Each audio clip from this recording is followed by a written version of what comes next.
Anyway, moving on into MLB, like we said that we were going to touch on, like we do just about every day.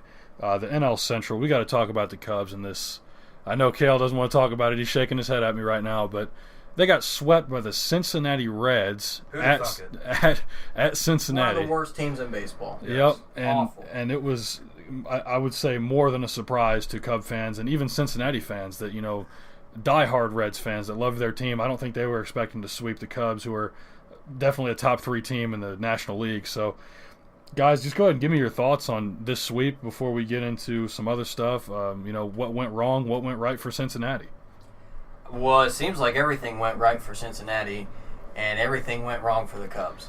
Our pitching was not good. In the 4-game series, we let up 31 runs and only scored 13. So not only was the pitching bad, but we couldn't get the bats going to compete with the Reds. So everything just went opposite of how it was supposed to. All the Reds were hitting, they were pitching well, and we just weren't doing either of that. When you give a grand slam to the Cincinnati Reds pitching staff, that's saying something. That's saying something about your pitching right there. They hit 2 grand slams this weekend. They've hit 5 in the last 10 days, and 2 were off of us. So for the Cubs, for the pitching staff, just to give up 2 grand slams, just to give up all these singles, not throw strikes, not hit the strike zone, for the Cubs not being able to hit the bat and get outscored by the Cincinnati Reds, I don't understand it. The Cubs, everybody's saying that the Cubs are the team to beat in the NL. I'm a diehard Cubs fan. I'm going to bleed Cubby blue till I'm dead.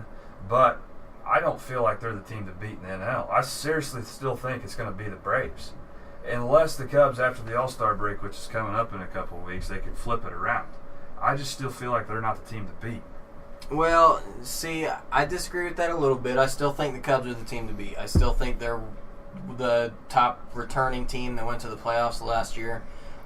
They still got that. I think they had an awful series, and they definitely need to pick it up from where they're at. But I still think they're the team to beat. We'll see how it turns around. It's a new week. We got a new start coming here.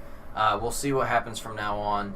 But it was just a really bad series. Real quick, I know the Cubs pitching has been questionable this season, I think it's fair to say. Yes. Can you guys please just elaborate a little bit on Montgomery's game in Game 3 of that series? I don't want to knock Montgomery hard at all whatsoever, because he is coming in and he has been a very valuable asset in the replacement of Yu Darvish.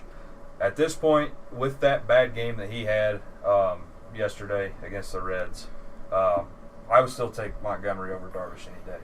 Although Darvish is making a rehab start tonight in Single A South Bend, so we'll see how that goes. Hopefully he's ready to go.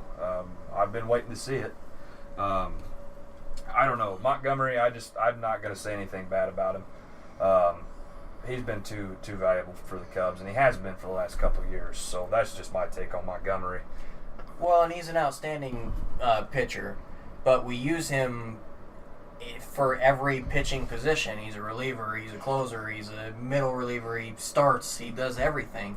And dude's got something like 27 appearances so far this season. That's almost half the games we played. Yeah. So he appears all the time. He wants to be a starting pitcher, so I was expecting a little bit more than the performance he put up, because he said at the beginning of the year he wants to be a starting pitcher. That's the role that he thinks he deserves. And I don't necessarily disagree with him. I think he's got good stuff. But for him to want that position and then underperform like that, it was just one game in a bad series. Nothing wrong with that.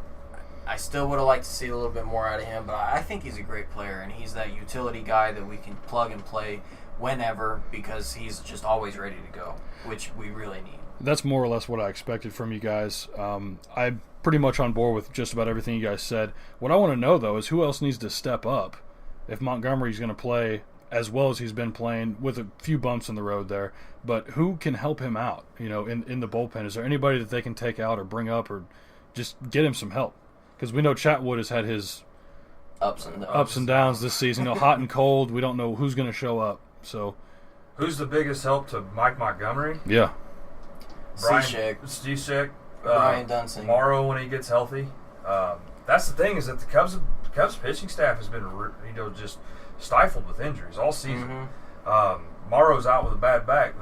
He injured his back. This is kind of a funny way of doing it. I don't know if you guys heard about it. Yeah, putting his pants dressed. on. Yeah. Putting his pants on, he threw his back out. Which, weird stuff happens. Whatever. He laughed about it and moved on.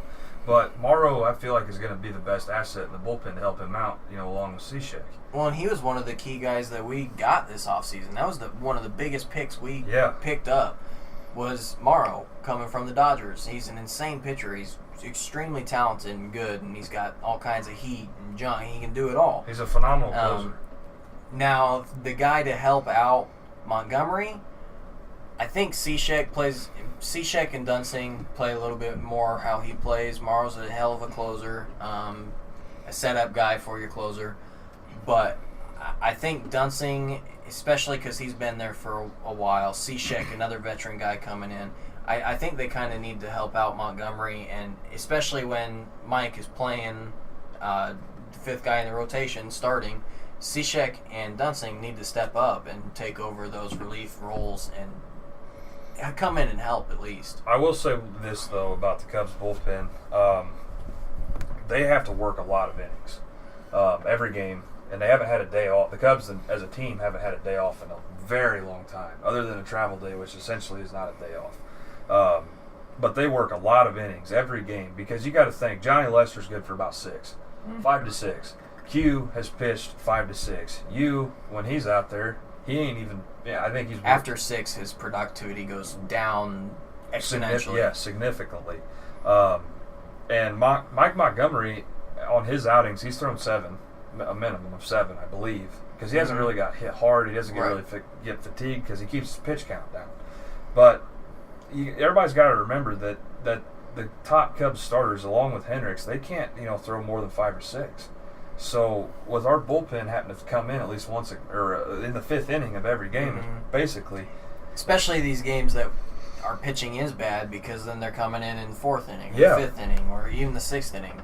We would like to see some of those starts better go production 7 out of our or starters, 8, or even pitch all 9 innings, go a full game, but Hendricks, he could normally pitch 7, 8 innings pretty easy and give up 1, 2 runs, and he's now given up 4 or 5 runs and pitching 5 innings. His productivity's just gone absolutely into the basement. We know with Lester getting older that he's only going to be able to give us probably about 5 or 6 quality innings. That's just a given. So on Lester's night, the bullpen's got to be prepared for him to exit early. I'll take his 5 innings over anybody else's because he's at least still winning. For sure. Lester's 9-2 on the year, 8-2, something like that. So he's still winning. The rest of the guys are in the 5-8 range, somewhere losing in records. There. Yeah. Right. Well, with that said, I mean, you obviously want a guy that can give you a winning record, but like you said, up there in age, that's going to be a problem later in the season, come playoffs. But you want that veteran on your team in the playoffs, which we expect the Cubs to be fighting for. Okay. With them getting swept by Cincinnati, they had a chance to take a game lead on the Braves. Or not the Braves, excuse me, the Brewers. That didn't happen, but they're still only 2 games back. Why is that? The Cardinals ended up beating the Brewers in their series. Was it 2-1? Yeah. Yep, 2-1. Yeah. 2-1. There we go.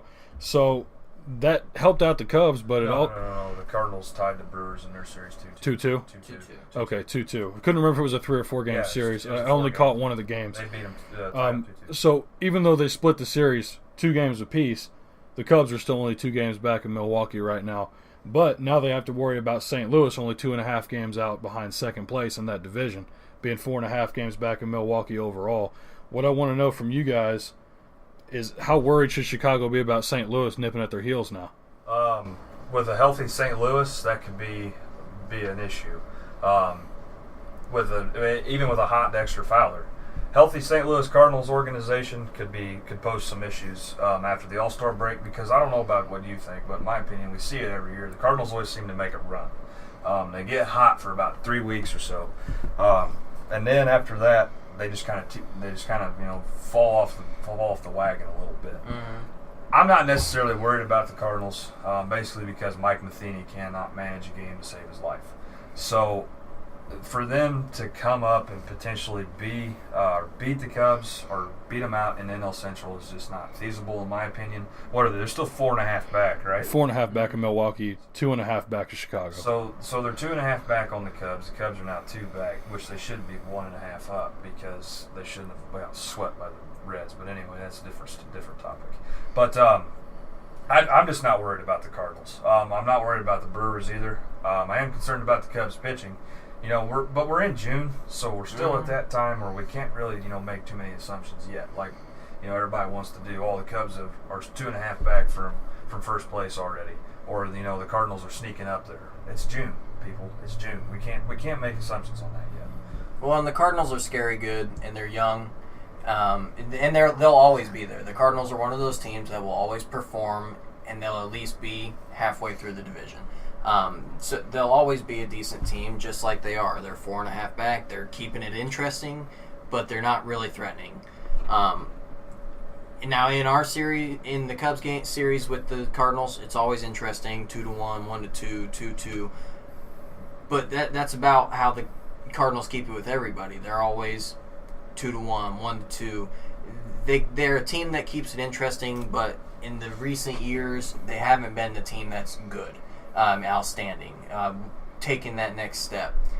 So I'm not really worried about the Cardinals on the heels of the Cubs right now. The Cubs, like I said earlier, awful series, but that's not going to keep up. They'll continue to have a good series. This next one, they'll play well the rest of the season like they always do. So I'm not so worried about the Cards. I'm not too worried about the Brewers dropping 2 to the Cardinals. They did have one really good game. They won 11-3.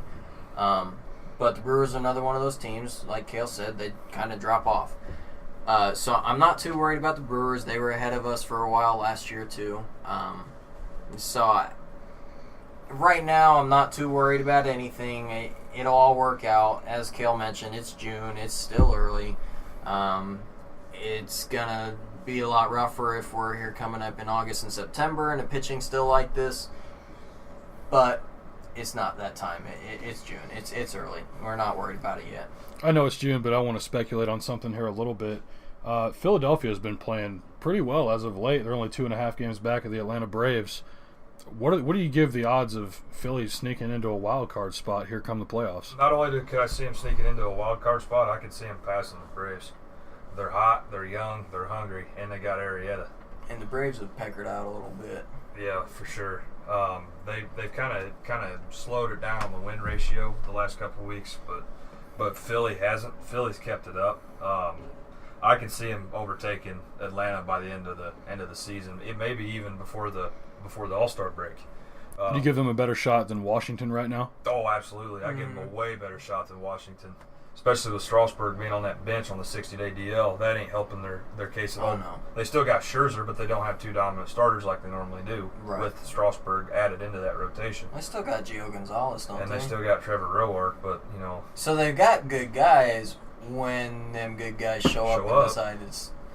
Yeah. I'm not worried about Atlanta, and I'm not worried about Washington. I'm worried about the Phillies.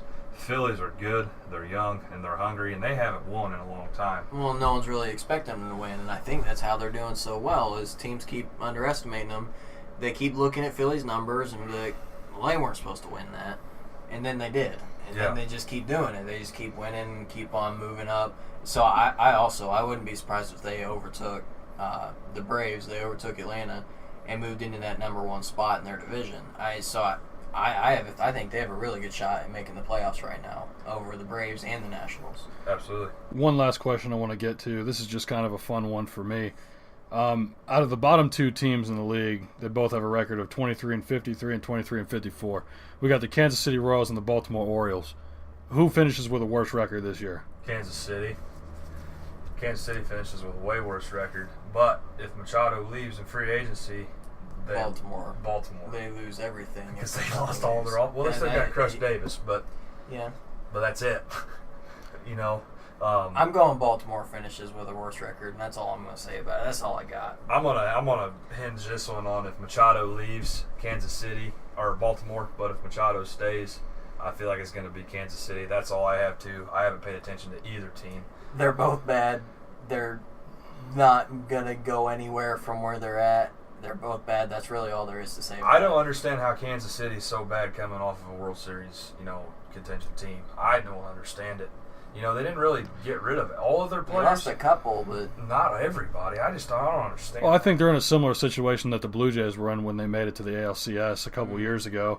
I mean, they had a couple guys leave. Encarnacion left, as well as a couple other people, and I mean, they ended up being 25 games under 500. So it's like, you don't know what happens, but that's baseball for you. Sometimes guys show up, sometimes they don't. Yep, and it's a long season, 162. Absolutely, and that takes a toll on a player for sure.